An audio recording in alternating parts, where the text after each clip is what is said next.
Sa ating headlines, bilang ng suspect sa pagkamatay ni Cadet 4th Class Darwin Dormitorio, umakyat na sa 6.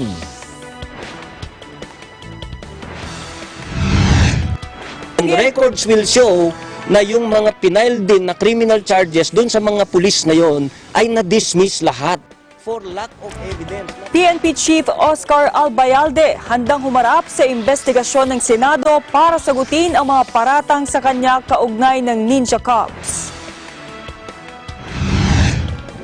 Biyahe ni Pangulong Rodrigo Duterte sa Russia, kasado na.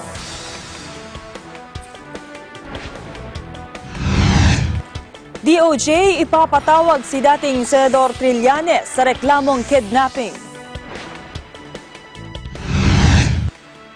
Kaya merong foot and mouth disease, merong ASF, ginagawa namin ang suporta at maigpit kami. Paglaganap ng swine fever sa bansa, pinapaimbestigahan sa Senado ng grupong Sinag. Sa balitang abroad, dating French President Jacques Chirac pumanaw na sa edad na 86.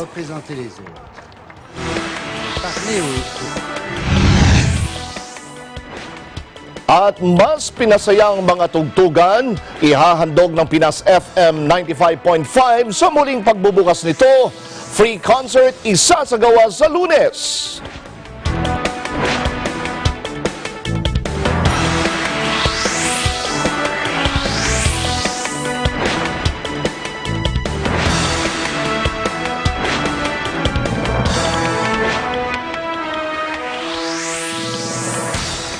Magandang gabi Pilipinas, tayo ay sabayan ng napapakinggan sa DZEC Radyo Agila Jesse 62 sa Mega Manila at sa ating mga Radyo Agila Provincial Relay Stations sa mga lungsod ng Dagupan, Lucena, Cebu at Davao.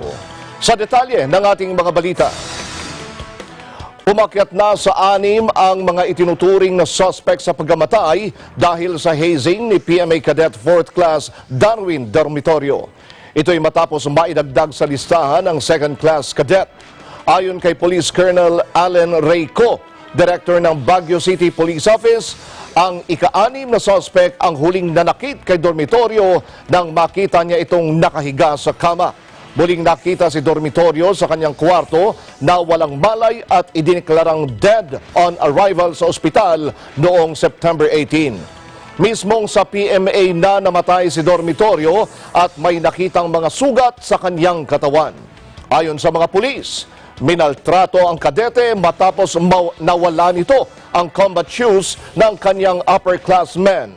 Nitong Miyerkules, inilibing na si dormitoryo sa kanyang bayan sa Cagayan de Oro.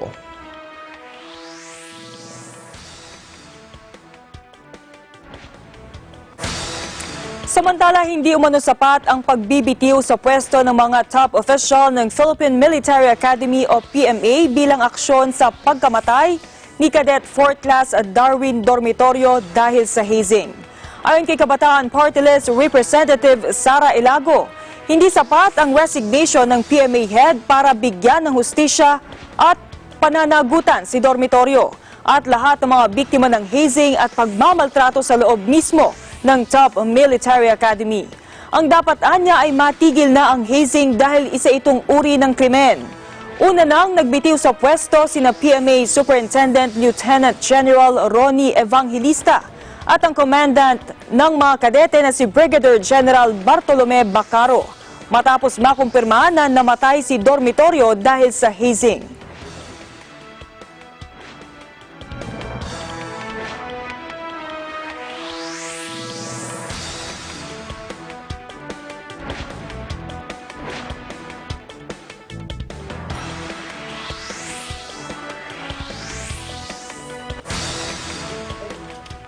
Dapat rebyuhin ng Department of Justice ang kasong isinampan laban sa mga pulis Pampanga na dawit sa ilegal na droga ng si PNP Chief Oscar Albayalde, ang Provincial Director doon.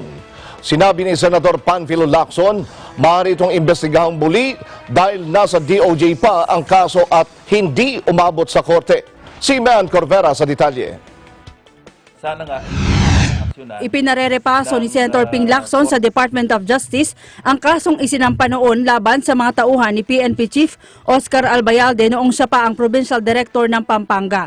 Kaugnay ito ng nangyaring drug operations noong 2014 kung saan nasabat ang kilo-kilong shabu. Itinakbo at ibinenta umano ng anti-drug operatives ang 2/3 ng nakumpiskang shabu at pinalitan ng ibang tao ang kanilang nahuli dahil sa umano'y nagkabayaran habang ibinenta sa mga drug lords sa bilibid ang mga droga. Sa naturang operasyon, nakasuhan sina Pampanga Head Bienvenido Reydado ng CIDG, kasamang 6 sa kanyang mga tauhan habang nasibak naman si Albayalde dahil sa command responsibility. Pero pagkalipas ng ilang buwan, ang naturang mga pulis ay nakabalik sa serbisyo at nabigyan pa ng promotions. Ayon kay Lacson, maaari itong imbestigahan muli dahil nasa DOJ pa ang kaso. Hindi pa ito umaabot sa korte kaya wala pang double jeopardy kung bubuksan ito. Sana nga hindi pa ito naaksyonan ng former Secretary of Justice Aguirre. And even if naaksyonan niya na ito, na-dismiss na, hindi naman magseset in yung double jeopardy because hindi pa namang umabot sa court. So pwede pa rin reviewin ng Secretary of Justice even if this was dismissed at the level of the Secretary of Justice at the time. Pwede pa rin itong i-review ni Secretary Guevara preliminary investigate niya uli or re-investigate para malaman kung sino yung mga dapat file ng kaso. Naniniwala ang senador na malakas ang kaso laban sa naturang mga pulis, katunayan ay naparusahan sila sa kasong administratibo. Knowing the details or the facts of the case, it was a very grave offense. Kaya nga ang nangyari yung naparusahan administratively, subject na dismiss from the service. But panahon ito ni General Purisima, eventually binigyan lang ng demotion and I think 3-month suspension. So nandiyan pa rin yung police. He was just transferred somewhere. But kung nandiyan pa rin at hindi pa rin nare-reform, dapat merong gawin yung PNP hierarchy para ma-prevent na yung similar occurrence. Sinabi ni Lacson na lumitaw naman na walang kinalaman si Albayalde sa krimen kaya wala itong dapat ikabahala sa ipinatawag na investigasyon ng Senado. Bukod dito, kailangan anyang malaman kung nananatili pa ang mga pulis sa serbisyo, ano ang ginawang reforma ng PNP at bakit nauulit ang ganitong karumal-dumal na krimen.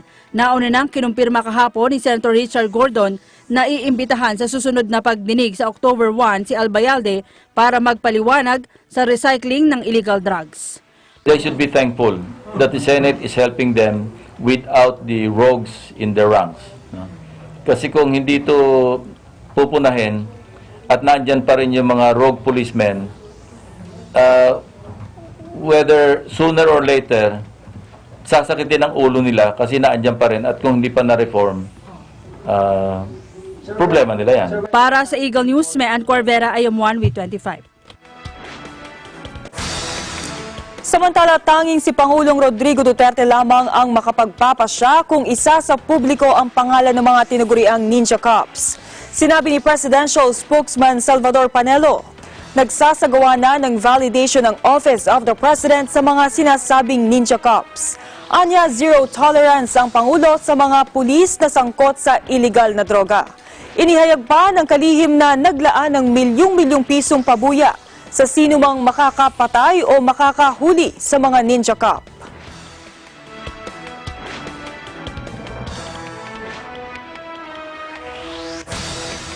Sa kaugnay na balita, nakahanda si PNP Chief Oscar Albayalde na humarap sa investigasyon ng Senado para sagutin ang mga paratang sa kanya kaugnay ng Ninja Cops.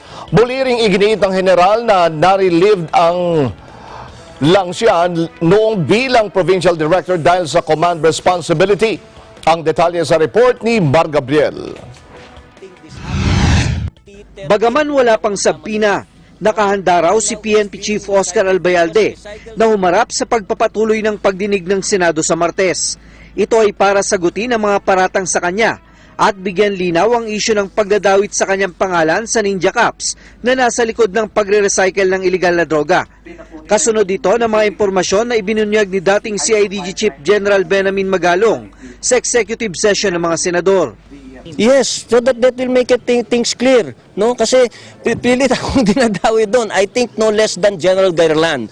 No, siya po ang DRDO noon. He can attest because he headed the investigation and he is willing to testify. Kasi it's very unfair or it's probably kung ako kasi nagsasala parang ano yan eh. Kasi I'm self-serving because I was the provincial director then. I was relieved administratively to pave the way for an impartial investigation. Muling iginiit ng general na recycle lang ang issue at matagal na umano siyang na-cleared sa kaso. Hindi niya raw alam kung ano ang motibo sa muling pagbuhay sa issue, gayong malapit na siyang magretiro sa serbisyo. Records will show na yung mga pinile din na criminal charges dun sa mga pulis na yon ay na-dismiss lahat for lack of evidence, not for any reason at all. At wala po ako dun sa mga accused. Hindi po ako co-accused. No? I was then the PD, of course. Marami pong nangyayari dyan. Look at us, what we're doing now. There are relief that we do to pave the way for impartial investigation. Yun po ang nangyari dyan. Paulit-ulit na this is a recycled thing. This happened 2013, kung hindi ako magkamali. No? And now it's being recycled. It was recycled when I first assumed as RD and CRPO. Remember, naging issue yon. Tapos, siguro several times na-explain na natin yon. And then, yung after ulit, before I became the Chief PNP, then again, now patapos na ako sa aking serbisyo. I really don't know why. 2014 ang sibakin sa pwesto si Albayalde bilang Provincial Director ng Pampanga, kasunod ng pagkakaaresto ng mga miyembro ng CIDG Pampanga dahil sa palit bato modus. Pero mismo ang National Police Commission o NAPOLCOM na ang nagsabi na absuelto sa kaso si Albayalde na narilib lang umano sa pwesto dahil sa command responsibility at para bigyan daan ng investigasyon. Para sa Eagle News, Mar Gabriel, IM1 with 25. Inilagay na ng Department of Justice o DOJ sa Immigration Watch List si Gia Gomez Castro o ang tinukoy ng Manila Police na drug queen. Naglabas na si Justice Secretary Menardo Guevara ng Immigration Lookout Bulletin Order laban kay Castro na mag-aatas sa Bureau of Immigration o BI na i-monitor ang kanyang pagpasok at pag-alis ng Pilipinas. Una rito, kinumpirma ng BI na si Castro ay nakaalis na ng Pilipinas. Sabi ni Justice Undersecretary Mark Perete, tinitingnan din ng ahensya kung mayroong existing na whole departure order laban kay Castro. Naglabas ang kampo ni Senator Ping Lacson ng pruweba ng umanay paglalabi ni Capiz Congressman Fredenil Castro para mapupondohan ang isang proyekto sa kanyang distrito. Ito ay ang 60 pahinang sulat ni Castro kay Lacson na may petsang September 19, 2019.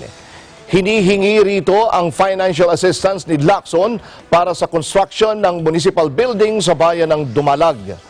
Kailangan daw ang bagong munisipyo para doon pagsasama-samahin ang tanggapan ng iba't ibang ahensya ng gobyerno roon na masasagasaan ng konstruksyon ng malaking highway sa kanilang lugar. Inilabas ng kampo ni Lacson ang sulat dahil sa report na sinabi ni Castro na fictional o imbento lang na naglabi ito sa senador para sa isang proyekto. Sagot naman dito ni Castro, hindi yun lobby letter, kundi letter request na gaya lang ng ipinadala niya sa ibang senador at idiniinit na tulong yon sa kanyang mga constituent.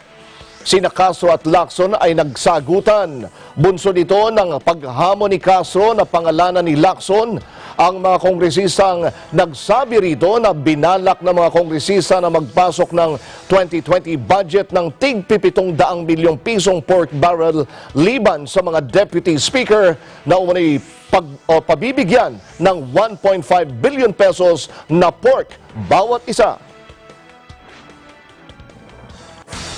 Umaapila naman si Communications Secretary Gringo Honasan sa Kongreso na dagdagan ang pondo para tustusan ang National Broadband at Free Wi-Fi Access Project ng gobyerno. Aprobado na sa Kamara ang 2020 budget ng Department of Information and Communications Technology na umaabot sa 5.15 billion. Mas mababa kumpara sa 7.1 billion budget ng tanggapan ngayong 2019. Ayon kay Honasan, dahil sa pagtapya sa kanilang budget, apektado ngayon ang kanilang programa para sa National Broadband at Free Wi-Fi Program. Aabot sa 6.3 billion sana ang hinihingi ng DICT para sa naturang mga programa, pero 1.4 billion lang ang inaprubahan ng Kamara. Pakiusap ni Honasan, bigyan ng pagkakataon ang kanilang programa dahil may oversight function ang Senado at Kamara at maaari naman nilang bantayan kung saan ginastos ang anumang alokasyon ng DICT. Na pag ganito lang ang binigay, ito ang kaya naming i-deliver. But the net effect should be faster, cheaper, if not free, and more secure connectivity. At siyempre, alam nyo, di ba, yung government, yun ang instructions si Presidente. Connect government to other governments. Frontline natin is local governments, domestic and global. Connect government to business. Connect government to the citizens and everybody to each other. Abangan, transport strike bilang pagtutol sa PUV modernization, kasado na sa Lunes. At ang Kandihay, Bohol, isinailalim sa state of calamity dahil sa El Nino. Yan at iba pang may init na balita sa pagbabalik ng Mata ng Agila.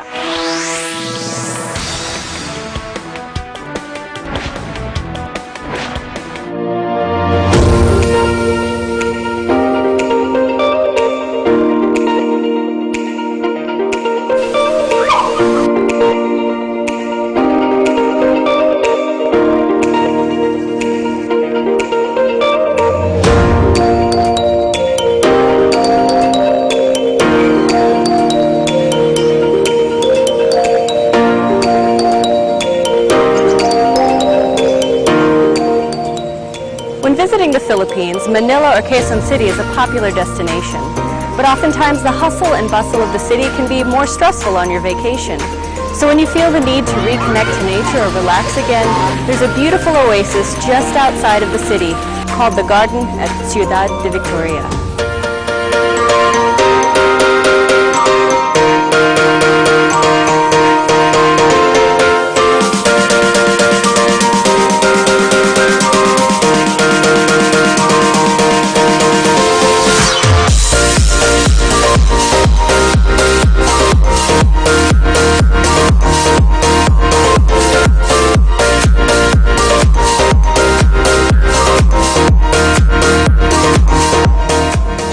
Species that you can see here include hydrangea, snapdragon, and stargazers. They're truly beautiful.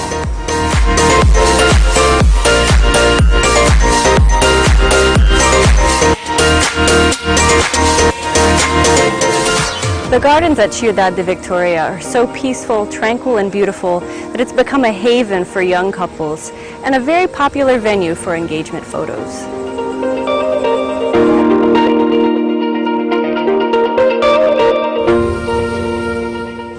The next time you want an escape from the big city, the garden at Ciudad de Victoria is a wonderful place to visit.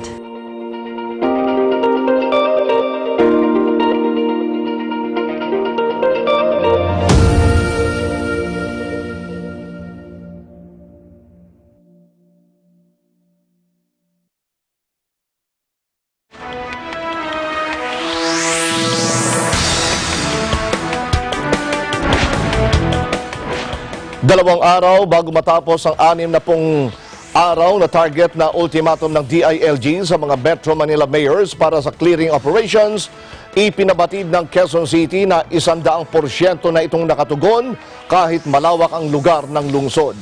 Si Gerald Rania sa detalye. Inanunsyo na ng Quezon City Government na 100% nang nakatugon ang kanilang clearing operations sa lungsod alinsunod sa direktiba ni Pangulong Rodrigo Duterte na linisin ang mga bangketa at kakalsadahan laban sa illegal structures at obstructions.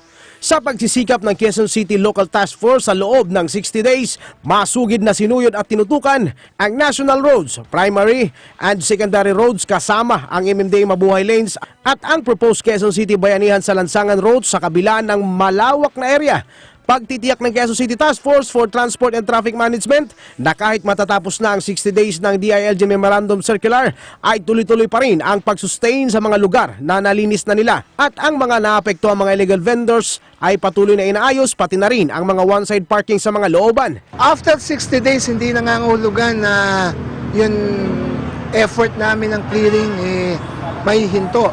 Lalo pong magko-continue to at mas maraming sustaining effort kaming gagawin. Ano itong mga to? Number one, naipasa na ng Quezon City Council ang Department of Transport and Traffic Management kung saan sinertify na urgent to ni Mayor Joy Belmonte. Ito ang magpapatuloy ng trabaho ng task force as a department. No? So mas magiging malakas, mas magiging maraming tao to at magkakaroon ng direksyon para sa ganon ay masustain yung pangangalaga yung gain sa 60 days. Number two, magkakaroon na ang Quezon City ng clamping operation. Ito ay aprobado na rin at inaayos na lang ang IRR dito. Di naman po na apektuhan, no? Mga na-dislocate, may mitigating measures din yan.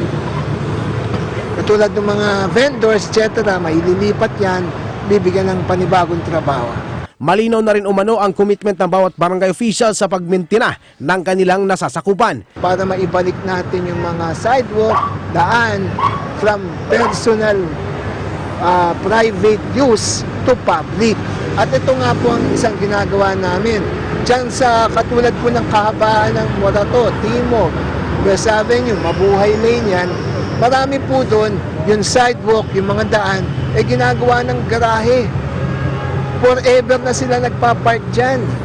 Yung iba naman, yung kanilang abandoned vehicle, doon nila inilalagay.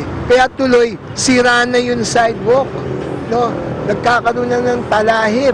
Samantala, humingi rin ng paumanhin si Atty. Anton kaugnay naman doon sa nagrereklamong may-ari ng sasakyan na binasag ang salamin para mahatak ng task force dahil sa matagal nang nakaparada. Git nito na handa umano itong harapin ang reklamo ng nasabing may-ari. We apologize for that. But that is on a my personal level. Pero kapag tinignan natin yung kabuuan ng operasyon, makikita po natin yung rason kung bakit. Una, hindi po yung display of brute force. Hindi po yung nagpapakita ng ang task force po ay gumagamit ng dahas. Kaya po ginawa yun, no, ng inyong lingkod, ay para po mabuksan yung sasakyan na abandon na mahabang panahon. Maayos po yung manibela at mato ng maayos. Kasi hindi mo matoto yun eh. So, the judgment call was there. It may be a bad call, but definitely, it is not entirely bad at all. Kapag nakita natin na kaya natin ginagawa to, is because we have a directive to implement. Para sa Eagle News, Gerald Ranyes, I am 1 with 25. Samantala, nanindigan ng Department of Interior and Local Government o DILG na hindi na palalawigin pa ang ibinigay na September 29 deadline para sa mga alkalde at opisyal ng barangay na linisin ang mga daanan mula sa mga illegal vendor at illegal parking. Ayon kay Interior Undersecretary Martin Dino, ang mga opisyal na di makakatugon sa kautusan ay maaaring masuspinde o kaya ay maalis sa kanilang pwesto. Maaari din umanong makapagsampa ng reklamo ang DILG sa Office of the Ombudsman laban sa mga lokal na opisyal. Nagpasala na rin umano ang opisyal ng show cause orders sa 1,200 officials para magpaliwanag sa kanilang kabiguang papanagutin ang mga residenteng nagtatapon ng kanilang mga basura sa mga ilog at kanal na dumediretso sa Manila Bay. Maaaring pagmultahin ng mga ito ng 300 pesos hanggang 1,000 pesos at community service ng 1 hanggang 15 araw alinsunod sa batas.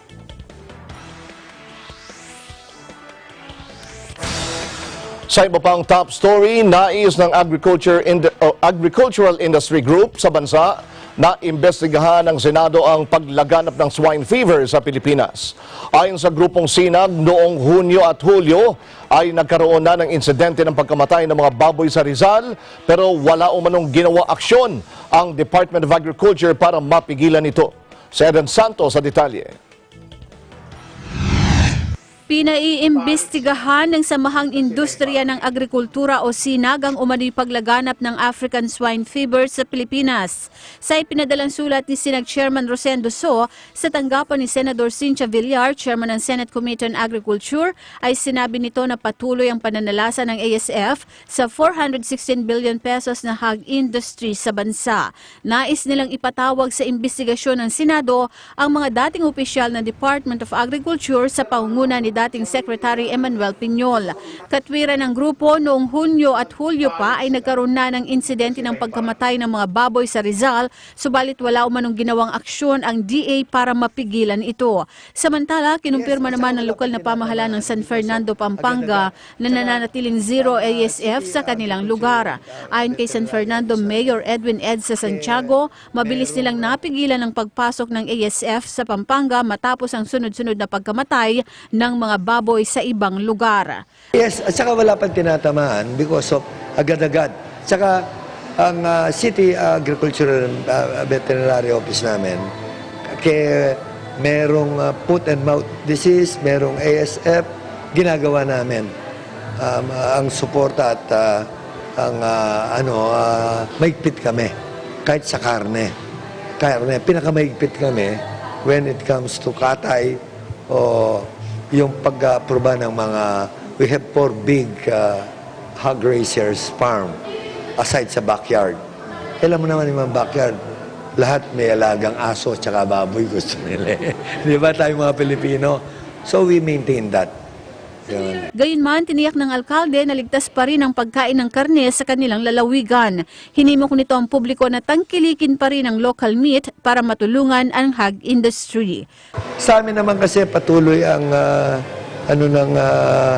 karne. Kasi the only city, the only LGU na mayroong accredited na yung slaughterhouse namin AA . So lahat ng karning nanggagaling sa Pampanga, sa mga malalaking hotel at saka yung mga meat processor ay nanggagaling sa Ciudad San Fernando.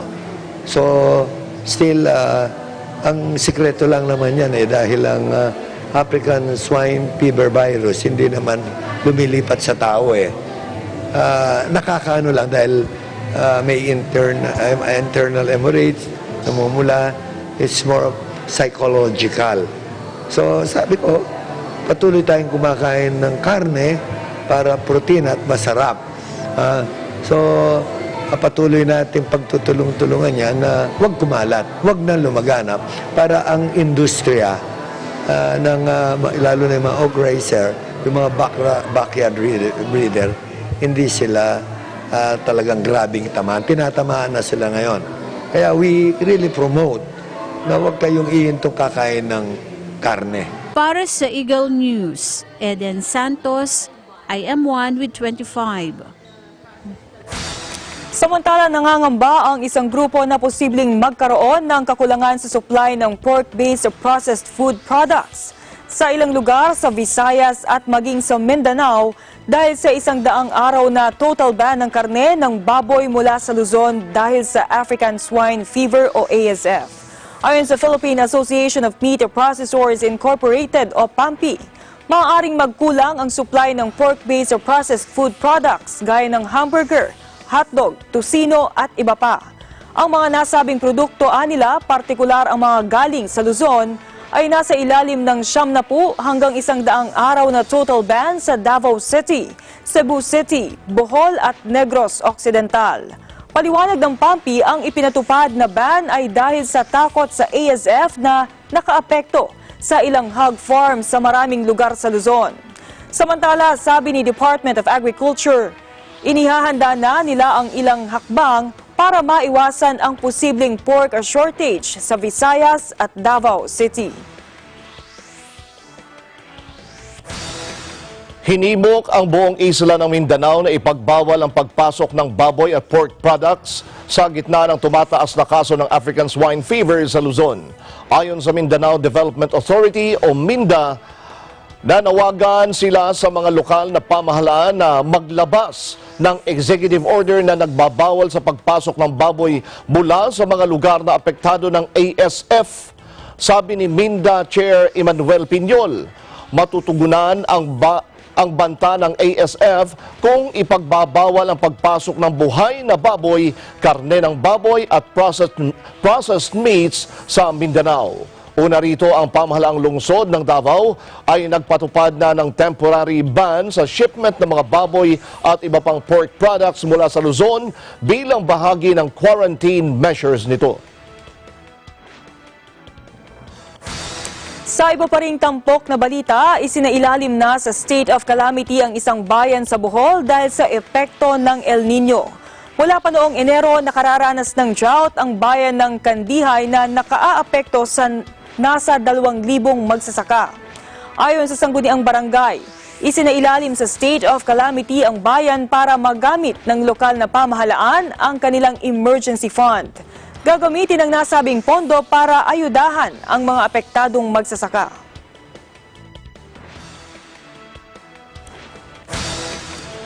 Para mapigilan ang outbreak ng polio at manatiling polio-free ang bansa, magpapatupad ang Department of Health o DOH ng whole of government approach. Ayon kay Health Undersecretary Eric Domingo, lahat ng ahensya ng gobyerno ay makikiisa sa polio immunization drive. Makikipag-ugnayan anya ang ahensya sa local government units, Philippine National Police, Department of National Defense, Department of Social Welfare and Development para mapuntahan din ng mga health worker ang mga malalayong lugar. Dagdag pa ni Domingo, hihilingin din nila ang tulong ng National Disaster Risk Reduction and Management Council para sa polio immunization drive. Bagamat 2 pa lamang anya ang kumpirmadong kaso ng polio, ay wide outbreak response na ang gagawin ng DOH para mapigilan ang pagkalat ng virus. Samantala, isinusulong ni Senador Nancy Binay na taasan ng 2020 budget ng Research Institute for Tropical Medicine o RITM para matugunan ang vaccine-related diseases gaya ng polio at tigdas. Ayon kay Binay, hihilingin niya ang suporta ng kanyang mga kasamahan sa Senado para sa alokasyon ng environmental surveillance ng RITM na nagkakahalaga ng 248 million pesos. Ang budget anya ng RITM para sa surveillance ay nabawasan ng 198 million pesos ngayong 2019 at 118 million pesos para sa 2020.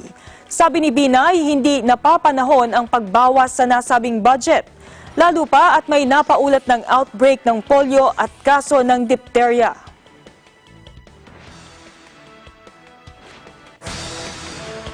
Pagdiriwang ng National Filipino Family Week, pinangunahan ng DSWD. Maagang pagbubuntis ng mga kabataan, isa sa malaking problema ng gobyerno. Si Edan Santos sa detalye. Target ng Department of Social Welfare and Development o DSWD na lalo pang patatagin at paunlarin ang bawat pamilyang Pilipino sa bansa. Ang pagdiriwang ng National Filipino Family Week na may temang tungo sa maginhawa, matatag at panatag na pamilyang Pilipino na pinangunahan ng DSWD ay dinaluhan ng iba't ibang ahensya at organisasyon na katuwang ng gobyerno sa pagsusulong ng mga programa at proyektong makatutulong sa mga pamilyang Pilipino. Ayon kay DSWD Undersecretary Luz Ilagan, nagsama-sama ang NGO, civil society at gobyerno para ipakita ang kahalagahan ng pagkakaroon ng Filipino Family Week. Meron tayong isang batas na nagsasabi na kailangan alalahanin natin na napakahalaga ng Filipino family. Kaya doon sa batas na yon, sa isang proclamation na ginawa ng Presidente, ay sinasabing i-celebrate ang National Filipino Family Week every last week of September.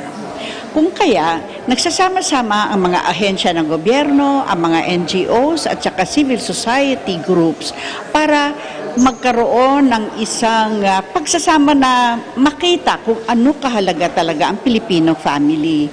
At merong isang theme na ginagamit. Sa ngayon, sa taong ito, ang ating theme ay ang tungo sa isang matatag, maginhawa at panatag na Pilipinong pamilya. Sa selebrasyon ngayong taon ay nagsilbing host ang local government unit ng San Fernando, Pampanga sa paunguna ni Mayor Edwin Edsa Santiago at ito ay ililipat naman sa local government ng Manila na tatayong host ng National Filipino Family Week sa 2020. Yung celebration ng Family Week, ang host is ang City of San Fernando. So ang Ciudad San Fernando ay naniniwala na ang gobyerno ay nagsisimula sa mga bawat pamilyang Pilipino. So kailangan dapat talaga is palakasin o maging matagumpay ang mga pamilya para maging matagumpay ang bayan. Aminado ang DSWD na marami pa ring hamon ang kinakaharap ng pamilyang Pilipino sa panahong ito tulad ng early pregnancy. Maging ang National Youth Commission na isa sa partner ng DSWD ay kinumpirmang problema nila ang maraming bilang ng mga kabataan na maagang nabubuntis. Alam natin maraming hamon ang hinaharap ng mga Filipino families. Ayan nga, yung nabanggit kanina na may mga batang maaga pa ay nagbubuntis na. Tinatawag nating early marriage na nga, hindi na teen marriage kasi hindi pa teenager ay ito na ang nangyayari. Kung kaya kailangan nating harapin itong malaking problema ito.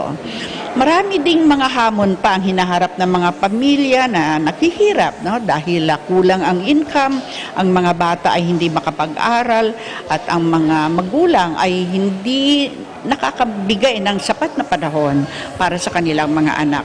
Kung kaya sama-sama tayo dito sa pagpapaalala na mahalaga talaga na pagtibayin natin, no, yung mga values na dapat nandyan sa isang pamilya. Dahil alam niyo po yung problema ng kabataan, problema ng DSWD, pero yung problema sa isang pamilya, iba po yun eh. Dahil sa kabataan, ang problema natin ngayon yung teenage pregnancy. At alam niyo po, number 1 na tayo sa Southeast Asia sa teenage pregnancy. At alam niyo, hindi naman yun masosolusyonan ng isang individual na isang kabataan kung paano natin maituturo. Ito po ay masosolusyonan dahil sa isang pamilya kung paano natin sila papalakihin at paano natin papakita kung ano ba yung tama at paano natin masasabi sa kanila na ito yung mali, huwag mo natin gawin yan dahil hindi ito makakaigi sa'yo. Kaya nga yung solusyon na naisip namin po sa National Youth Commission, kung pwede nga po paghiwalayin yung grade 7 to grade 12 eh. Hindi paghiwalayin yung yung babae and lalaki sa grade 7 to grade 12. Kasi alam nyo, sa grade 7, halos doon nabubuo yung teenage pregnancy. 13 years old, nabubuntis na yung ating mga kabataan. So, alam nyo, pag gumagawa sila ng project, doon sila nagkakaroon ng interaction. So, nagiging curious sila. At alam nyo, hindi rin mapag-usapan yung mga sex education dahil nagkakayan. Dahil babae yung lalaki. So, kung may mga tanong yung isang babae, isang lalaki, nagkakahiyaan. Which is yun yung sinusulong natin para medyo mabilis na action na mapababa natin yung teenage pregnancy sa ating bansa. Na ang pinakamahalaga sa lahat is pundasyon. So, sabi ko nga, ang first, kung ang pinag-uusapan is kahalagahan at edukasyon, nagsisimula sa bahay yan, hindi sa eskwelahan. So, always di pamilya. So, kung maganda yung pagkakalaki ng mga bata, matatag ang pamilya, yung mga ganyan, hindi man iisipin na gawin yan eh. Yung mga teenage pregnancy, o drugs, o ano. Kaya nabanggit ko rin kanina na why there is a place na yung mga sustainable, happiest, mga lugar.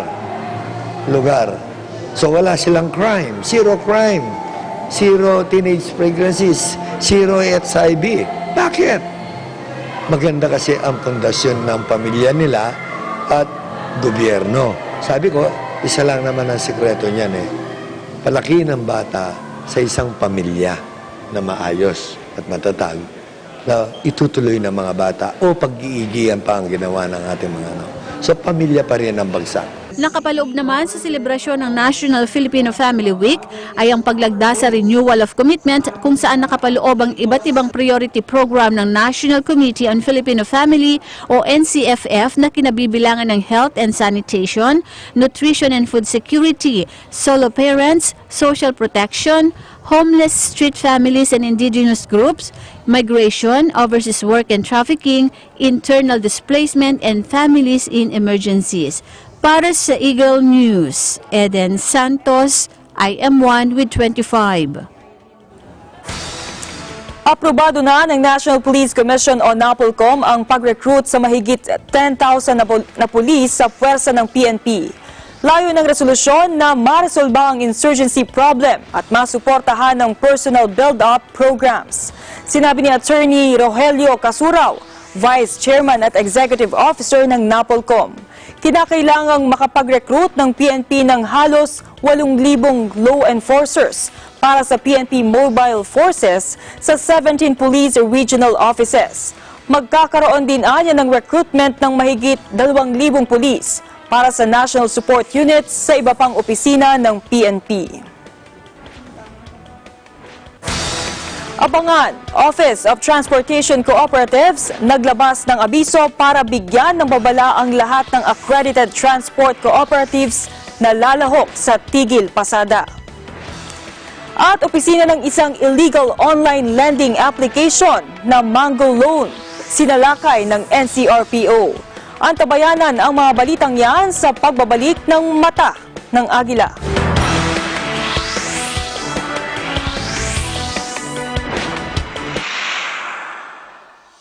Hi, I'm Evie. It's ongoing. The voters' registration in Comelec is still ongoing.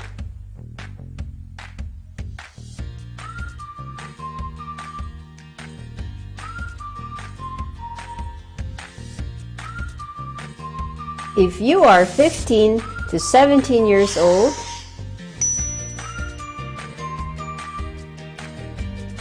you can register as an SK voter.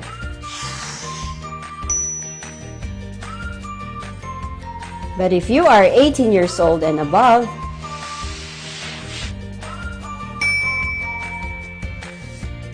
you can register as a regular voter.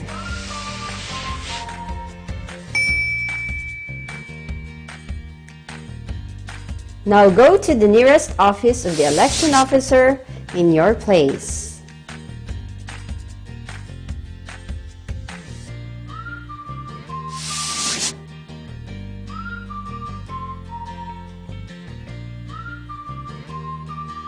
Just bring a valid ID with address. They are open from 8 a.m. to 5 p.m. Mondays to Saturdays. They are also open during holidays. For persons with disability, we have the priority lane. Just inquire from the Comelec employees. And show your persons with disability ID. What are you waiting for? It will only last until September 30, 2019.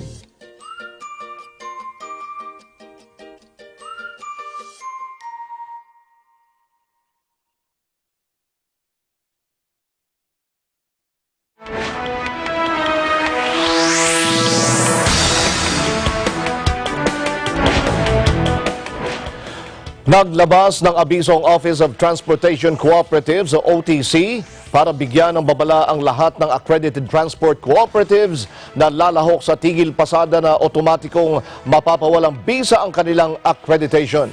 Kasunod ito ng pag-anunsyo ng transport groups na piston at akto na magkakasa sila ng transport strike sa Lunes, September 30. Sa nasabing abiso, inaatasan ng OTC ang lahat ng accredited transport cooperatives na huwag sumali sa anumang transport strikes. Ang automatic revocation nila ay aplikable sa mga transport cooperative na sasali sa protesta ng anumang transport groups.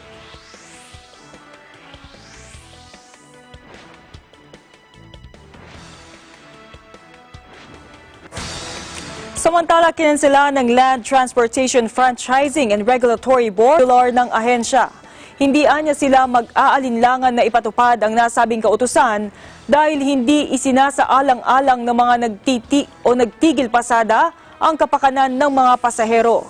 Samantala, pinatitiyak naman ni Transportation Secretary Arthur Tugade sa LTFRB na mapapanagot ang mga lalahok sa tigil pasada sa Lunes, September 30.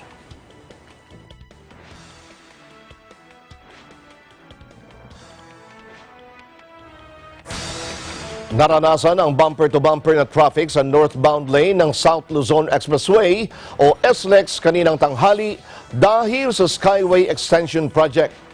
Ang trapiko ay partikular na bumigat sa kahabaan ng Susana Heights Subdivision section ng SLEX. Umaga ng maglagay ng zipper lane sa kahabaan ng expressway pero bigo itong maibsan ang pagsisikip sa daloy ng trapiko.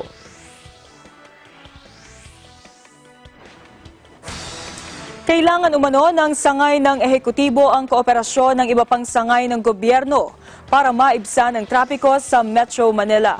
Tugon ito ng Malacanang sa inilabas na report ng Asian Development Bank o ADB na ang Metro Manila ay ang pinaka-congested city sa Asia. Ayon kay Presidential Spokesperson Salvador Panelo, matagal nang hinihingi ni Pangulong Rodrigo Duterte ang emergency powers para matugunan ang problema sa trapiko. Pero patuloy anyang nagdududa ang Senado sa commitment ng administrasyon na walang mangyayaring korupsyon at pang-aabuso. Hindi anya maaari na isang sangay lang ng gobyerno ang namahala at tutugon sa problema ng trapiko.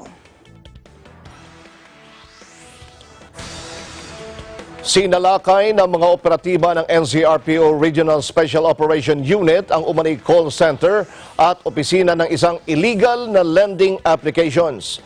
Ang nasabing kumpanya, nagbabanta at hinahak pa umano ang contacts ng kanilang kliyente para makasingil at maharas ang mga ito.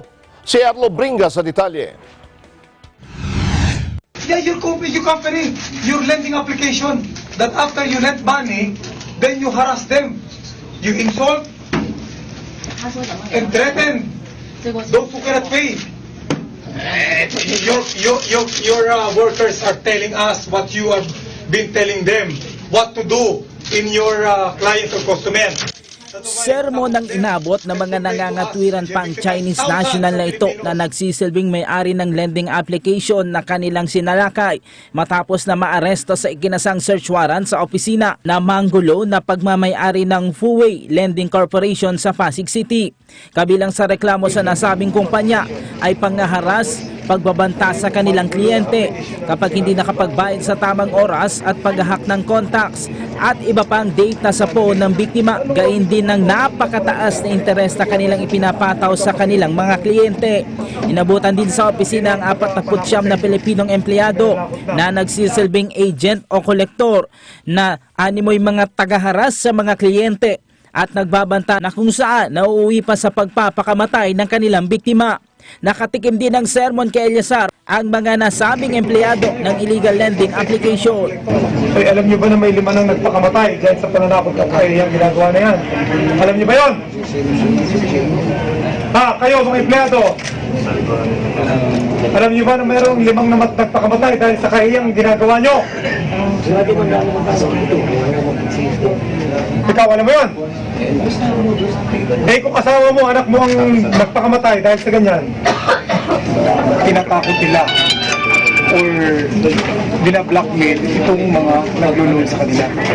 And na-find out din natin na pag nag-avail ka ng loan application, na-access nila ngayon itong personal records with data ng iyong computer, ng iyong cellphone. Nakuha sa opisina ang mga computers na ginagamit ng mga ito sa pag-hack ng data sa cellphone ng kanilang mga kliyente na kung saan pati contacts ng kanilang mga kliyente ay na-access na din ng mga ito ng walang pahintulot. Kasama din sa raid ang ilang mga complainants na umano'y na biktima ng pangaharas ng nasabing kumpanya. Di ba parang i-access ata yung mga mga contacts nyo doon, tapos i-iyain kayo doon, parang yes, gano'n. Tapos di nyo po alam, hindi yung contacts yung nakuha nila, pati yung mga photos yung nakuha nila. Kabilang ani na ang nasabing kumpanya sa pinatawan ng cease and desist order ng Security and Exchange Commission dahil sa illegal na pag-ooperate. Maharap sa kasong paglabag sa Data Privacy Act ang mga naaresto kabilang ang mga empleyado at 5 Chinese national na nagpapatakbo ng nasabing lending app dahil sa pag-access at pag-hack ng data ng kanilang kliyente, maging ang paglabag sa Cybercrime Prevention Act of 2012 dahil din sa pagbabanta, pangaharas sa mga biktima nilang kliyente. Kaya po tayo sa ating mga kabayan na kung merong similar case na ganito na in your cellphone or your computer through Facebook or the application may lumutang na kayo hinihikayat na mag-loan. Kaya iba kasi natin mga kabayan, binisip kasi nila na kung nakakautang ka nga dun sa kakilala mo at natatakbuhan mo, ito pa kayo hindi mo kilala. The point is, magsisisi ka kasi after na mangutang ka sa taas ng, bukod sa mataas na interest na yan, kaya talagang doon na masisira ang buhay mo. Para sa Eagle News, Earl Bringas, I am 1P25. Halos 1,000 reklamo na ang natatanggap ng National Privacy Commission patungkol sa mga illegal online lending applications na nanghaharas, nagbabanta sa kanilang mga kliyente. Samantala, 30 mga illegal online lending applications pinatawa ng cease and desist order ng Security and Exchange Commission. Nagbabalik si Earl Bringas sa detalye. Umabot na sa 1,000 reklamong natanggap ng National Privacy Commission patungkol sa mga online lending applications na illegal na nag-ooperate sa bansa. Ito'y matapos ang ginagawa umanong pamamahiya, pagbabanta at higit sa lahat, pangaharas ng mga ito at pag-hack sa system data ng cellphone ng kliyente, kabilang ng pag-contact o pagtawag sa contact list ng biktima nang walang pahintulot nito. Malinaw kasi na paglabag ito sa Data Privacy Act of 2012 na kung saan anumang mga unauthorized access ng data ng isang tao nang walang pahintulot ay labag sa batas at maaring makasuhan ng sinuman. Ang hindi pa maganda dito, pati ang mga hindi naman umutang, ginagawa nila ng utang, kaya pati ang mga ito, hinaharas din nila. Dahil dito nag-issue na ang Security and Exchange Commission ng cease and desist order sa mga sumusunod na 30 mga illegal online lending applications dahil sa invasion ng privacy at harassment gaya ng lending app na Instant Pera, Quick Pera, Lend Mo Philippines at marami pang iba. Ibig sabihin, tigil ang kanilang operasyon lalo na ang kanilang advertisement sa pamamagitan ng internet at social media sites. Pawang mga hindi ito rehistrado ayon sa Security and Exchange Commission. Maharap din anila sa patong-patong na reklamo at pagkakulong ang may-ari ng mga nasabing illegal lending application. Patuloy naman ang paalala ng National Privacy Commission sa ating mga kababayan na maging maingat sa pagda-download ng applications online at siguraduhin na ito ay lehitimo. Patuloy din na hinihikayat ng NPC ang publiko na magsampa agad ng reklamo sa kanila sakali na mabiktima ng invading of privacy. Para sa Eagle News, Earl Bringas, I am 1P25. Abangan, Pangulong Rodrigo Duterte ipinag-utos ang mas maigting na hakbang laban sa child labor. At isa patay, 5 sugatan sa karambola ng 16 na sasakyan sa Baguio City. Ang detalye sa pagbabalik ng Mata ng Agila.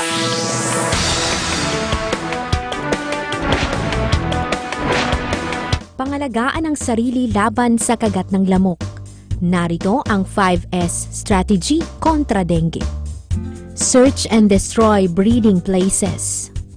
Hanapin at alisin ang pinangingitlugan ng lamok. Secure self-protection. Gumamit ng mosquito repellent, kulambo o mahahabang damit. Seek early consultation. Kaagad kumonsulta sa mga manggagamot para maiwasan ang komplikasyon. Support spraying to prevent impending outbreak. pahintulutan ang frogging kapag daybreak. At sustained hydration, uminom ng maraming fluid, partikular ng tubig.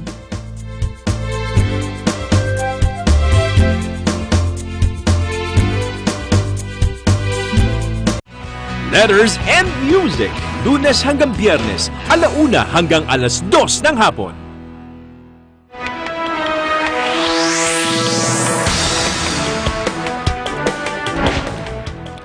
Nais raw ni Pangulong Rodrigo Duterte na tukuyin bilang non-bailable offense ang child trafficking.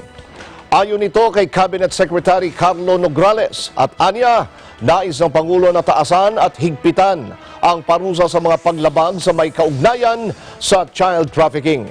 Hinimok din ng opisyal ang mga mambabatas na bilisan ang pagpasa ng pag-amyenda ng Expanded Anti-Trafficking in Persons Act of 2012 na kasalukuyang nakabinbin sa Kongreso. Sa kasalukuyang batas, ang mga violator ay nahaharap sa 15 taong pagkakabilanggo at multang aabot sa 500,000 pesos hanggang 1 million pesos.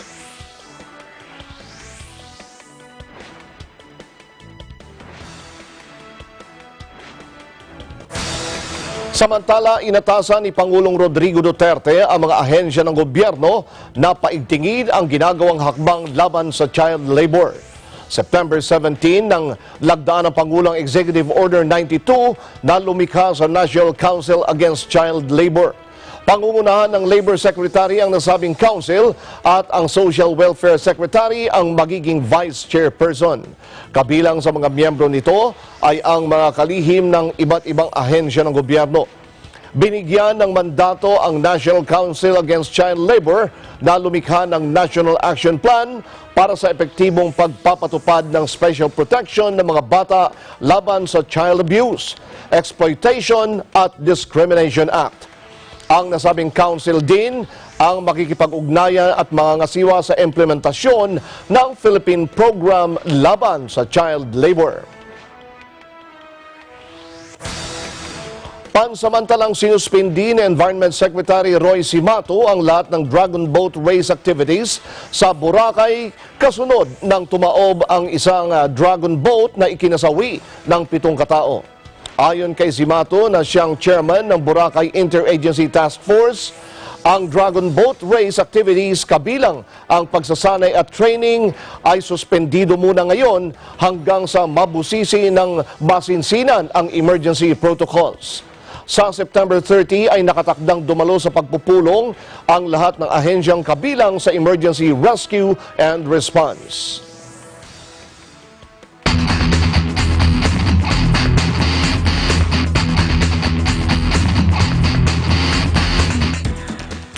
Isang patay, 5 sugatan sa karambola ng 16 na sasakyan sa Bukaucan Road, Baguio City. May report si EBC correspondent Freddy Rulyoda. Patay ang isang motorcycle rider habang sugatan ang 5 individual matapos araruhin ng isang 10-wheeler truck ang 16 na mga sasakyan sa pababang kalsada ng Bukaucan Road sa Baguio City alas 10 kagabi. Kinilala ng otoridad ang namatay na si Manaw Lee, 32 taong gulang, isang drilled mula sa Itugon, Benguet. Naitakbo naman sa Pine City Hospital at Baguio General Hospital Medical Center ang 5 sugatan na hindi pa napapangalanan. Sa inisyal na investigasyon ng otoridad, nawalan umano ng preno ang naturang truck na may karga-kargang 12 ng mga pesticide hanggang sa bumulusok na ito pababa at banggain ang mga nakaparadang mga sasakyan na kinabibilangan ng mga taxi, pampribadong mga sasakyan, SUV at motorsiklo. Ayon sa ilang mga bystander, napansin nila umano ang isang truck na biglang pagbilis ng takbo nito pababa ng kalsada. Nakita din nila ang paglundag ng driver ng truck nang mapansing nawala na ng preno ang minamanihong truck. Nagkalat naman sa pinangyarihan ng insidente ang pira-pirasong parte ng mga sasakyan at mga karga ng naturang truck.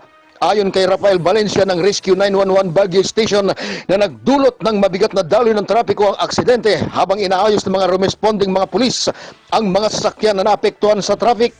Inihanda na ng otoridad ang kaukulang kasong kakaharapin laban sa truck driver habang inaalam pa ang pagkakakilanlan sa 5 sugatang mga biktima. Mula sa Baguio City para sa Eagle News, Freddy Rulyoda, I am Juana with 25.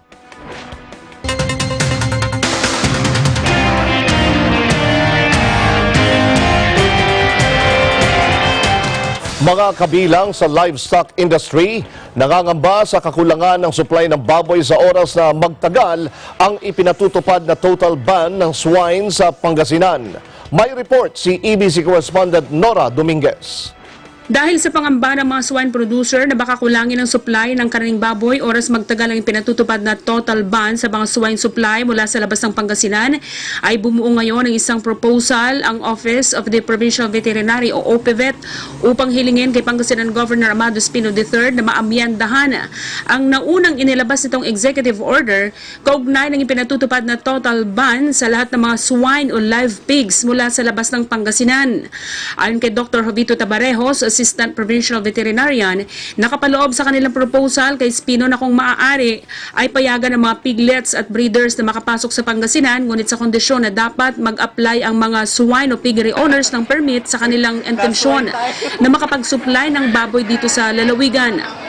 Oras na umabot ang kahilingan sa tanggapan ni Governor Espino at OPVET ay saka isasagawa ang inspeksyon ng mga technical people ng OPVET kung saan ang piggery, kung nakakasunod ba ito sa panuntunan ng tamang pagbababoyan at higit sa lahat ay walang nakakahawang sakit tulad ng African swine flu. Kung mapatunayan na walang sakit na African swine flu, ay saka pa lamang magkakaloob ng shipping permit at veterinary health certificate upang makapasok sa lalawigan. Sa ngayon ay sapat pa naman ang supply ng baboy sa Pangasinan, ngunit tumumal na ang bentahan ng karne ayon kay Tabarejos. Nananatili naman sa 200 pesos ang kada kilo ng karneng baboy dito. Samantala nasa mahigit 35 truck na naglalaman ng halos 500 baboy ang naharang sa quarantine checkpoint ng Pangasinan Police Provincial Office at OPVET, ayon ito kay Police Colonel Rodrigo Maranan, Provincial Director ng Pangasinan PNP. Ayon sa opisyal, patuloy ang mahigpit na pagbabantay ng PNP sa mga entry at back doors upang tiyakin na walang nakakalusot na baboy na apektado ng African swine flu sa Pangasinan. Mayroong mga pinadadaan-aniya na truck mula sa ibang probinsya na magdi-deliver ng baboy sa Baguio, ngunit ang mga ito ay iniiskorta ng Pangasinan PNP hanggang sa makalabas ng exit upang tiyakin na hindi ito lulusot sa merkado ng Pangasinan. Mula sa Pangasinan para sa Eagle News, Nora Dominguez, IM1 25. Anti-hazing at anti-rape campaign isinagawa ng PNP sa Dapitan City. May detalye si Clever J. Gabriel. Nagsagawa ng Information Awareness ang Philippine National Police ng Dapitan City hinggil sa programa ng pamahalaan na Kabataan kontra Droga at Terorismo at ang RA 11053 o Anti-Hazing Act of 2018 at RA 8353, the Anti-Rape Law of 1997. Pinangunahan ito ni Police Lieutenant Colonel Jonathan Yabo kung saan nagkaroon ng pagtuturo at film showing upang maiwasan ang hazing at rape cases sa mga paaralan, lalo na kung mayroong recruitment sa anumang uri ng gang at terrorism group.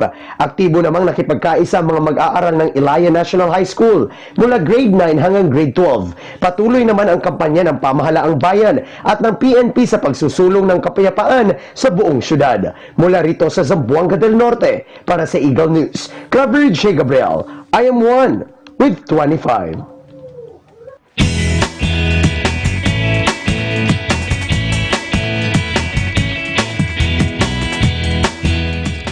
Pagbibigay parangal ng gobyerno sa mga guro sa Teachers Month celebration, mas magiging makabuluhan kung ibibigay na ang sapat na pagtaas ng sahod gaya ng ipinangako ng Administrasyong Duterte.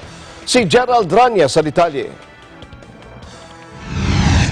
Sa gitna ng Teachers Month celebration na may temang Gurong Pilipino, handa sa makabagong pagbabago, ay taliwas o hindi umano tugma ito sa totoong kalagayan ng isang Pilipinong guro kung ang sahod at benepisyo ang pagbabatayan. Ayon ito sa Alliance of Concerned Teachers o ACT Party List. Mas magiging makabuluhan umano ang pagbibigay parangal sa mga guro kung tutuparin ng Pangulong Duterte ang pangakong kaginhawaan para sa mga guro. Sa katunayan ay napakalungkot ng mga kaguruan dahil alam naman natin na yung pangako ni President Duterte na nung nangako siya noong 2016 na ang mamamayan ay kanyang uunahin ay hindi talaga nangyayari. Saan manggagaling, saan papatungo ang 32 billion kung i-divide mo ito sa umigit kumulang ng 1,500,000. Lalabas po lamang na ganito lamang ang sasahuri ng teacher sa buong araw. 2 itlog at saka kalahating kilong bigas. Kaya sa amin, panawagan namin Ito ba yung pangako mo noong 2016? 49 pesos, 2 kilong itlog, at saka dalawang klasong itlog at saka kalahating kilong bigas. Malayong malayo. Ang hinaing ng grupo ay 10,000 pisong dagdag para sa Teacher 1 na sumasahod ngayon ng 20,000 pesos a month. 31,000 pesos para naman sa mga Instructor 1 at 16,000 pesos para naman sa mga Salary Grade 1. Pero mukhang suntok sa buwan daw itong maibibigay dahil 2,000 pesos na dagdag lamang ang maaring maibigay na dagdag ng gobyerno dahil sa dami umano ng budget cuts sa proposed budget ng 2020. Partikular na sa mga nakalaan dapat sa mga social services sa kabila ito ng mayroong sinusustain na tertiary education. Tayo nalulungkot tayo na ang 2019 World Teachers Day. Makikita natin na ang buong departamento, ang Department of Education at ang mismong pamahalaang Duterte ay tila nakalimot doon sa esensya ng pagdiriwang ng World Teachers Day. No? Instead na tugunan at kilalanin at tugunan yung kalagayan ng ating mga kaguruan, ng ating mga manggagawa sa sektor ng edukasyon, ay nagpapakontento na lamang ang Department of Education at ang pamahalaang Duterte sa pagbibigay ng freebies sa ating mga teachers, no? Yung libreng haircut, libreng manicure, pedicure, masahe. Sa atin hindi ito yung kinakailangan ng mga teachers natin. Unang-unang kailangan natin tugunan ng gobyerno yung matagal ng panawagan natin para sa sapat na kabubuhay at disenteng sahod. Nagiging priority raw kasi at tinaasan ang militaristic budget o pag-upgrade o modernization ng sandatahang lakas ng bansa. Subalit umapila na ang ACT Party List sa Kongreso na muling ikonsidera ang tinapyas na budget para sa kapakanan ng mga guro. Pero 50-50 umano itong makakalusot. Binawasan yung mga budget para sa mga social services. Tinaasan naman yung mga budget na may kinalaman doon sa tinatawag nga naming militaristic budget Dahil nga dinagdagan yung budget para sa DILG, para sa DND, sa kanilang modernization. Meron pa silang tinatawag na National Task Force to end local communist insurgency, etc.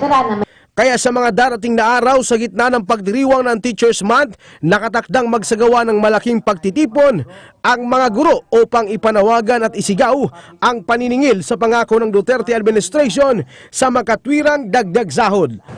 After this week, titignan po natin yung magiging final na version ng Kongreso, yung mababang kapulungan, kung i-include itong mga amendments natin sa budget, at makikita natin kung yung mga pinabalik natin o nirestore natin budget ay maibabalik sa susunod na linggo.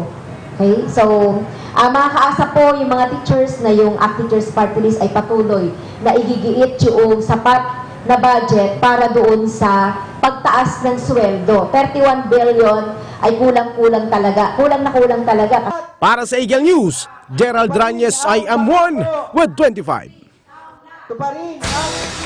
Abangan, biyahe ni Pangulong Rodrigo Duterte sa Russia, kasado na.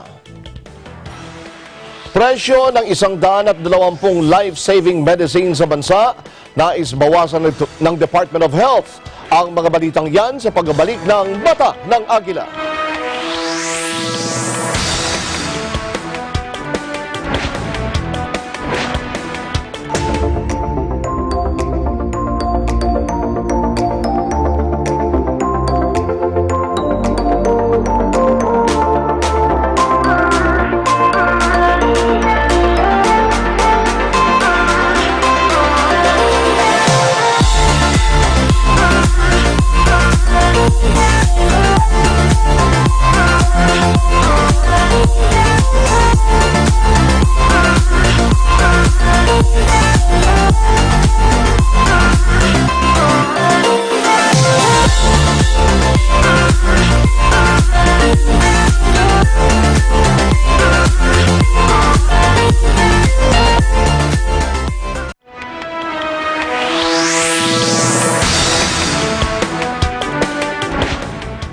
Sa atin pa ring top story, biyahe ni Pangulong Rodrigo Duterte sa Russia, kasado na.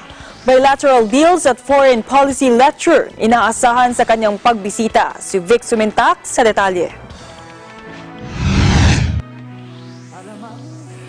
Papuntang Russia si Pangulong Rodrigo Duterte mula October 1 hanggang October 5 Sa briefing sa Malacanang, sinabi ni Foreign Affairs Assistant Secretary for European Affairs, Maria Amilita Aquino, na tampok sa official visit ng Pangulo ang bilateral meeting sa pagitan ni Pangulong Duterte at Russian President Vladimir Putin. Inaasahang tatalakayin ng dalawang lider sa kanilang pagpupulong ang kooperasyon sa larangan ng kultura, kalusugan, basic research at iba pa. Ayon kay Aquino, ito na ang ikalawang beses na pagbisita sa Russia ng Pangulo o narito ay noong Mayo ng 2017, subalit napaagang pagbabalik nito sa bansa dahil sa nangyaring pagkubkob ng multi-terrorist group sa Marawi City. Dadalo rin si Pangulong Duterte sa isang business forum sa Moscow para itaguyod ang kalakalan at oportunidad pang negosyo kung saan nakapaloob ang mas malawak na networking sa pagitan ng mga Pilipino at Russian businessmen. Maliban sa Moscow ay bibisita rin si Pangulong Duterte sa siyudad ng Sochi. Bitbit din ni Pangulong Duterte sa kanyang Russian trip ang Bayanihan Dance Group at Madrigal Singers para ipamalas sa mga taga-Russia ang kulturang Pinoy. Vic Somintak, Eagle News, I am one with 25. Dapat umanong i-broadcast ang mga Pinoy song sa mga lugar na inuokupa ng China sa West Philippine Sea. Ayon ito kay Senator Francis Tolentino. Ani Tolentino, merong 2 government radio stations sa Palawan at Zambales na maaring magpatugtog nito sa lugar para magsilbing paalala sa mga Chinoy na naroon pa rin sila sa jurisdiksyon ng Pilipinas. Sinabi ito ni Tolentino sa mga opisyal ng Presidential Communications Operations Office o PCOO sa budget hearing ng ahensya. Una nang ikinidismaya ni Senator Richard Gordon nang malaman na sa PCOO official na merong partnership ang government broadcast station sa China Radio International. Ayon kay Gordon, dapat umanong tanggalan na ng budget ang nasabing istasyon. Binigyan din pa ng senador na ang ilang illiterate Chinese ay sinabihan na isang probinsya ng China ang Pilipinas. 7 features sa pinag-aagawang teritoryo sa Spratlys Archipelago ang inuokupa ng China na pinagtayuan na rin ng ilang man-made islands. Batay sa 2016 Hague-based court decision, paglabag sa soberenya ng Pilipinas ang pagtatayo ng man-made islands ng China sa West Philippine Sea.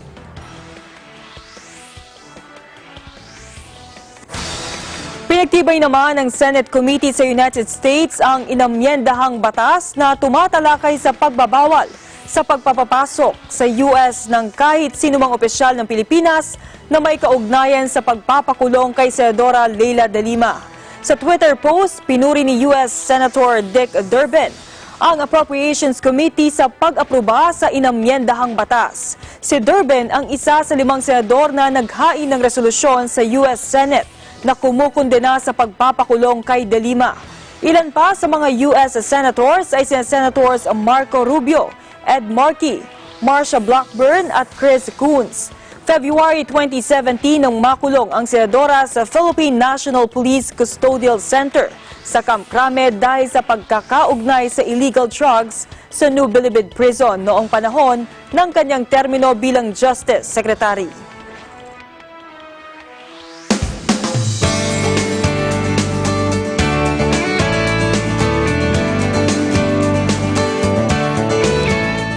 Nais ng Department of Health o DOH na bawasan ng mahigit 50% ang presyo ng 120 life-saving medicines sa bansa. Ayon kay Health Undersecretary Eric Domingo, isusumiti nila kay Pangulong Rodrigo Duterte ang listahan ng 120 gamot para sa pagpapataw ng Maximum Drug Retail Prices o MDRP.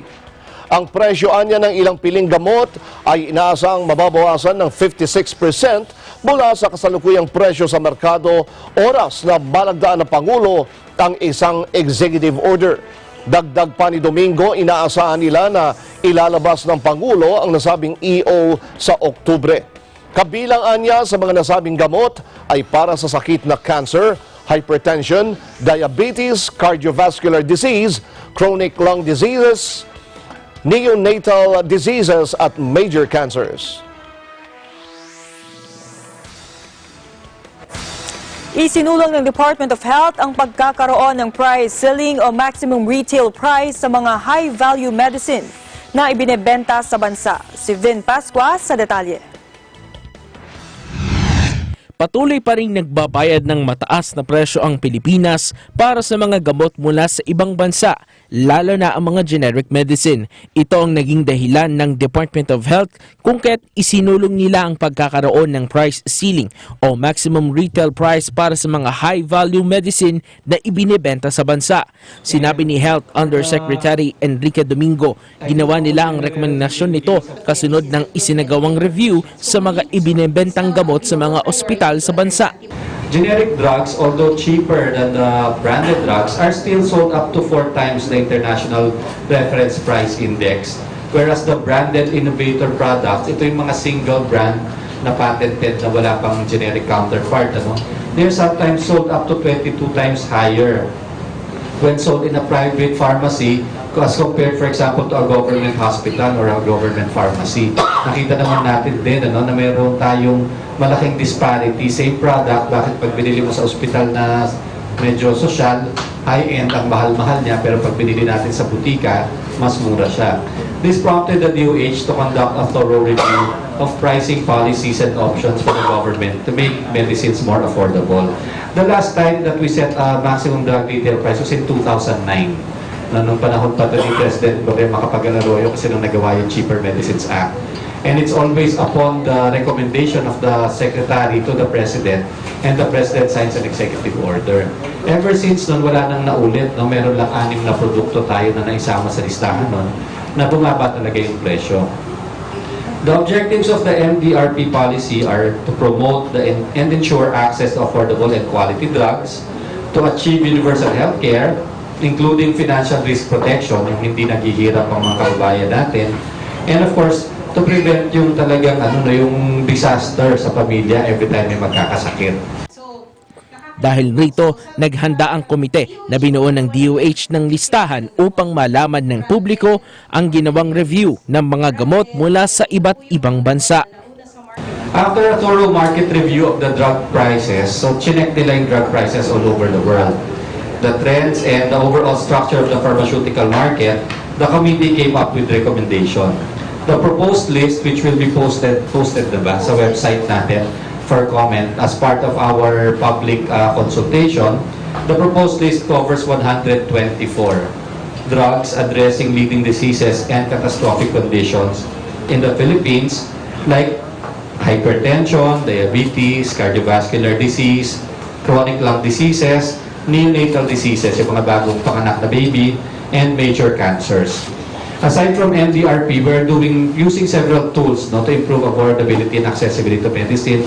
Kakaroon tayo ng mga framework contracting, centralized procurement, para volume ang pagbili ng gobyerno. Samantala, inilunsad ng DOH ang online portals para sa Philippine National Formulary o PNF at National Antibiotic Guidelines o NGA. Layon nila na ma-access ito at makatulong ito sa bawat Filipino na magagamit para sa kanilang kalusugan. Ito yung magiging guide ng ating mga doktor, especially sa yung public sector, yung formulary, ito yung pwedeng bilhin ng ating mga ospital ng mga gamot na listahan. And then of course yung guidelines on the use of antibiotics, which are tools that our physicians can use to improve the quality of their prescribing in accordance with current treatment standards in the country. And then of course, kailangan to improve patient care and health outcomes. Para sa Eagle News, Vin Pascua, I am one with 25. Abangan, dating French President Jacques Agila pumanaw na sa edad na 86. At mas pinasayang mga tugtugan, ihahandog ng 95.5 Pinas FM sa muling pagbubukas nito. Free concert isasagawa sa Lunes. Ang lahat ng yan sa pagbabalik ng mata ng Agila. Tuloy ang pagtaas ng kaso ng dengue sa bansa. Kaya naman, mahalagang alamin ang mga sintomas para sa agarang aksyon. Gaya ng lagnat, pananakit sa likod ng mata, pananakit ng ulo, rashes, pagsusuka, at pananakit at pamamaga ng mga kasukasuan. Kapag may lagnat ng lagpas ng 2 araw, magpakonsulta agad.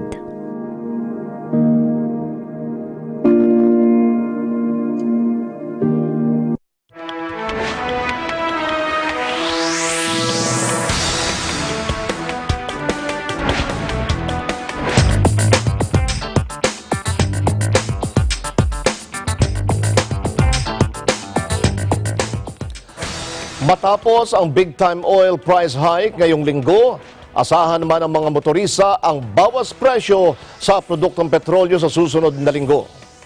Batay sa monitoring ng oil trading mula September 23 hanggang 24, sinabi ng industry source na ang presyo sa kada litro ng gasolina ay maaaring matapisan ng 1 peso and 7 centavos hanggang 1 peso and 60 centavos. Habang 35 centavos hanggang 75 centavos naman ang inaasahang bawas presyo sa kada litro ng diesel.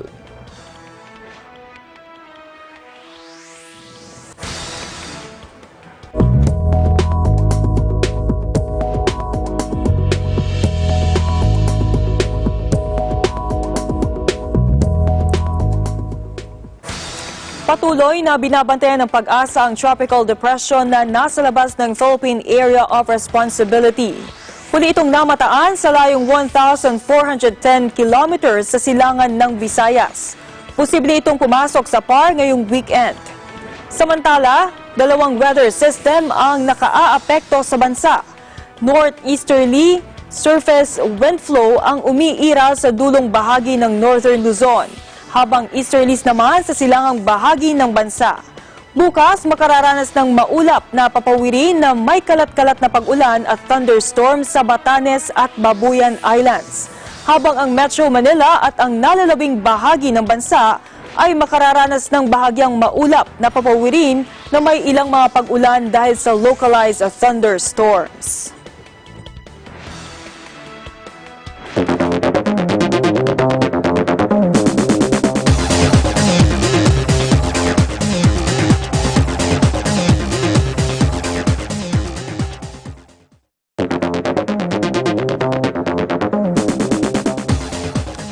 Sa ating news abroad, pumanaw na si dating French President Jacques Chirac sa edad na 86. Ayon sa kanyang mga kaanak, namatay si Chirac sa kanyang bahay habang kasama ang kanyang mga anak. Nagsilbi ng 2 termino bilang Pangulo ng France si Chirac mula 1995 hanggang 2007. Noong si Chirac ay Prime Minister, nasangkot siya sa iba't ibang anomalya taong 2011. Pero noong 2005, nang ma-stroke ito at noong 2014, sinabi ng kanyang asawang si Bernadette na hindi na ito magpapakita sa publiko dahil sa pagkaulyanin. Nagpaabot naman ng pagkiramay ang maraming leader ng iba't ibang bansa sa pagpanaw ni Chirac.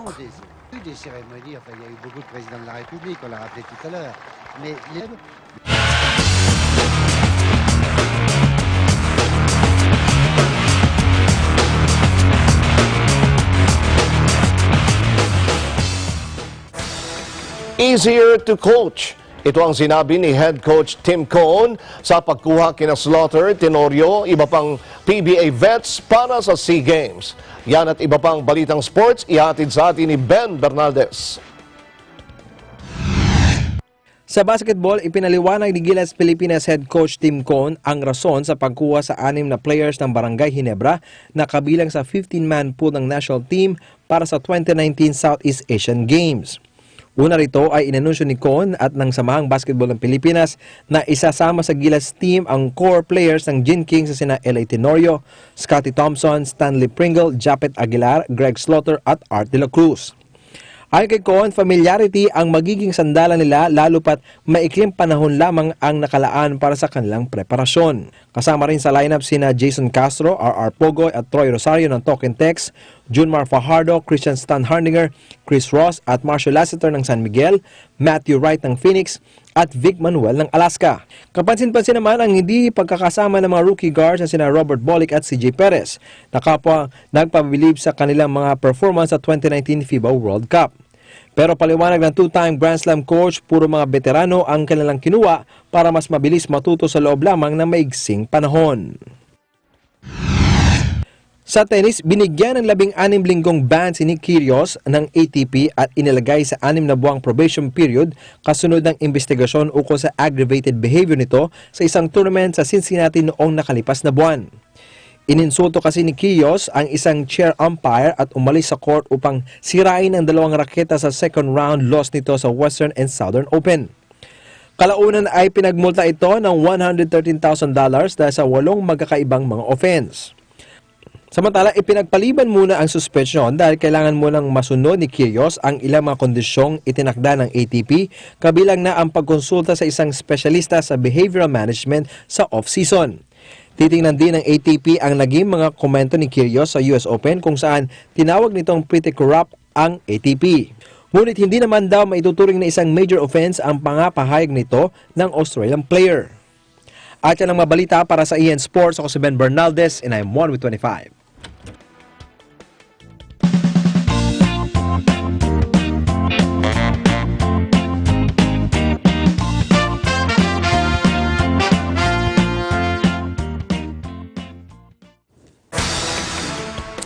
Isa sa atraksyon na pinupuntahan sa Tokyo, Japan ang isang balon sa well na nasa 800 taon na.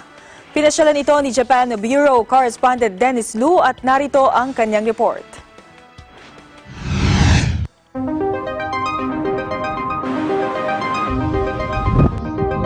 Nakakita na ba kayo ng balon? Dito kumukuha ng tubig ang mga tao, lalo na noong unang panahon. Dito sa Japan, meron ding mga balon o water well. Isa na dito ang lumang-lumang balon na mula pa sa medieval na panahon. Ito ay matatagpuan sa rehiyon ng Tama sa kanlurang bahagi ng Tokyo. Ito ay ang balong tinatawag na snail well. At isa ito sa mga dinadayo ng mga turista sa lugar. Narito ako ngayon sa bukana ng balon na kung tawagin sa Japanese ay Maimai-zu. Samahan ninyo ako at ating lakarin ang snail pathway para puntahan ang balon sa ibaba.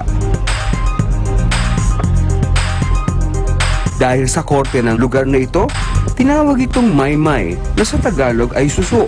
Itinayo ito may 800 taon na ang nakararaan. Mula pa noong ika-13 siglo. Kahayagan ng mahirap na kalagayan ng mga Hapon sa pag-iigib ng tubig noon. Ang pagbungkal ng balon noong Edo period ay hindi madali. Kaya't naisipan ng mga Hapon ang ganitong paraan ng paghukay ng balong ito.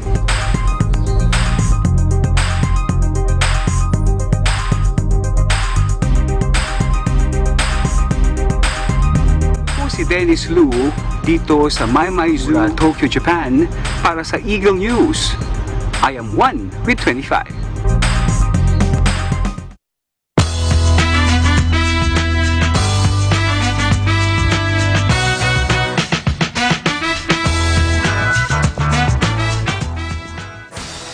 Magkakaroon ng relaunching ang Pinas FM 95.5 na siyang FM station ng Eagle Broadcasting Corporation o EBC.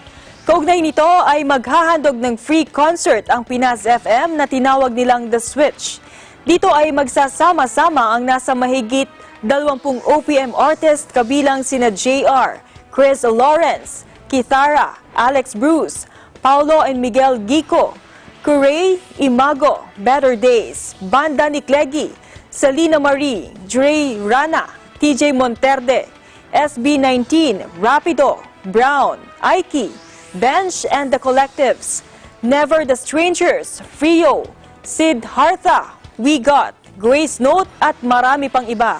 Isa manong makeover ang muling pagbubukas ng Pinas FM na minsan pang maghahatid ng Filipino music at new genre ng OPM. Bukod sa The Switch event ay maglalabas din ang radio station ng 95.5 Pinas FM Logo Design Contest na bukas para sa lahat. Isasagawa ang The Switch Free Concert event sa Lunes, September 26 sa EBC Building along 25 Central Avenue, Quezon City mula alas 12 ng tanghali hanggang alas 6 ng gabi.